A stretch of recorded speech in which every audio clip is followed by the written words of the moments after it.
Sprouts. Iawn ta, lot o'n efo love-hate relationship efo sprouts yn dweud. Dwi efo hyn yn lyfio sprouts, jyst i berwyn i distimio. Ond, os da chi'n fan o sprouts, rhwch do ar y recipe yma iawn, da chi'n guaranteed o lyfio fo. A ti'n mynd gorau mwydro fo rhaid rhyw croes, a dwi'n mynd efo just torri'r gwlad off. Tynnu'r croen.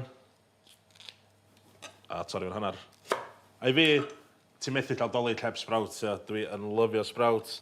Dwi eisiau gwneud menyn bach really cool am dyfa'r sprouts fa. Bash bach i'r garlic. A ingredient arall, mae pobl efo love-hate relationship efo anchovies.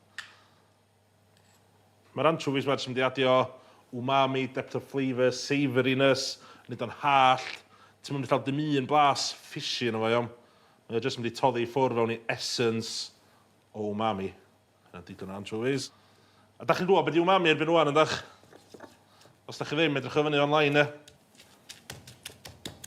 Dim bach o menyn. A just basio fo tan ti fo menyn garlic anchovy. A to, unwaith mae o fel o. Mae yna. Yn fama, dwi padall ar medium heat. Sprout fewn ar yr ochr sydd wedi torri. So dim olawr yn y byd yna fo. A ti eisiau rhaid hyn fewn yn flat, chos mae'n rhaid mwy o surface area i cael o'n chard. So hwnna sy'n turbochargio'r dish o. A mae straight away just y smell o sprout sych yn ffrio yn stunning. So os dim byd mwy trist, pan mae sprout yn cael ei berwi am oria, a mae'n troi fyny mush, a mae'r smell yna'n shocking hefyd yndi. Ond gna fo fel ma, a newch chi lyfio sprouts, ie.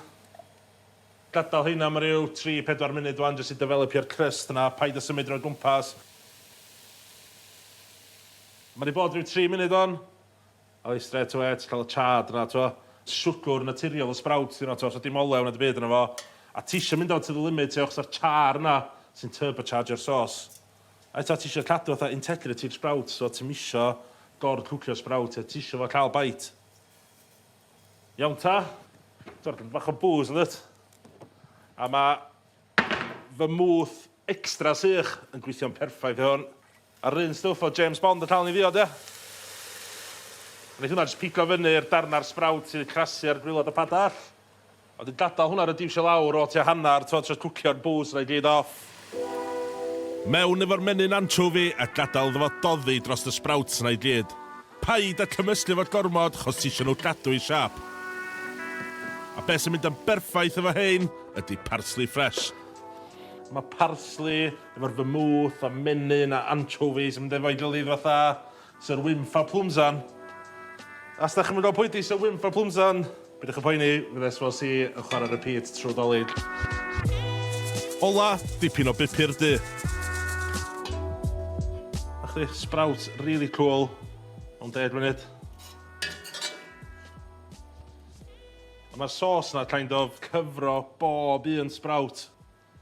A na chdi, sprouts mwy o hawdd yn y byd, ond really turbocharged. Os i ddim yn licio sprouts, dyna chance i hwn, iawn, neud i licio hwn.